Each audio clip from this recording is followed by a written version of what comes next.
தமிழகத்தை உலுக்கி எடுத்த புயல் காரணமாக இயல்பு வாழ்க்கை பாதிக்கப்பட்டு கடலோர மாவட்ட மக்கள் கடும் சிரமத்துக்கு ஆளாகி வரும் நிலையில் ரேஷன் கடைகளில் வழங்கப்படும் பொருட்கள் குறித்து அதிரடியாக வெளியாகியுள்ள முக்கிய அறிவிப்பு ஒன்று ரேஷன் அட்டைதாரர்களை நிம்மதியடைய செய்கிறது.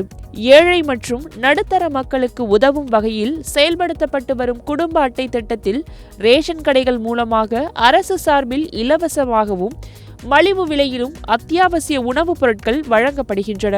ரேஷன் கடைகளில் நடைபெறும் குளறுபடிகளை தவிர்க்கும் பொருட்டு சமீபத்தில் இத்திட்டத்தில் ரேஷன் அட்டைதாரர்கள் ரேஷன் கடைகளுக்கு நேரில் வந்து கைரேகை வைத்தால் மட்டுமே ரேஷன் பொருட்கள் வழங்கப்படும் எனவும் கைரேகை பதிவு கட்டாயம் எனவும் அறிவிக்கப்பட்டிருந்தது.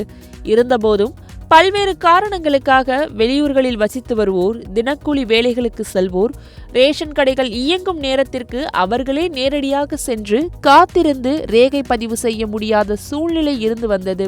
இதனை கவனத்தில் கொண்டு கைரேகை பதிவிற்காக ரேஷன் கடைகளுக்கு வரும்படி யாரையும் கட்டாயப்படுத்தக்கூடாது எனவும் குடும்ப அட்டைதாரர்களின் வீட்டிற்கே சென்று கைரேகை பதிவு செய்யும் வேலையை ஊழியர்கள் முடிக்க வேண்டும் என்றும் கடந்த பிப்ரவரி மாதம் தமிழக அரசின் சார்பில் ரேஷன் கடை பணியாளர்களுக்கு அறிவுறுத்தப்பட்டது.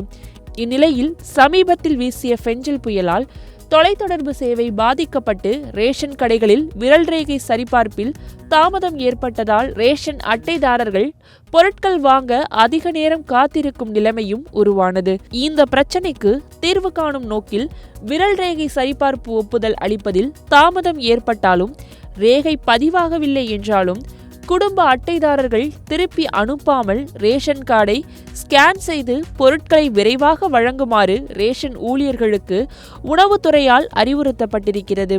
இந்த நடைமுறையை மழையால் பாதிக்கப்பட்ட மக்கள் வரவேற்கும் ஒன்றாக தற்போது பார்க்கப்படுகின்றது.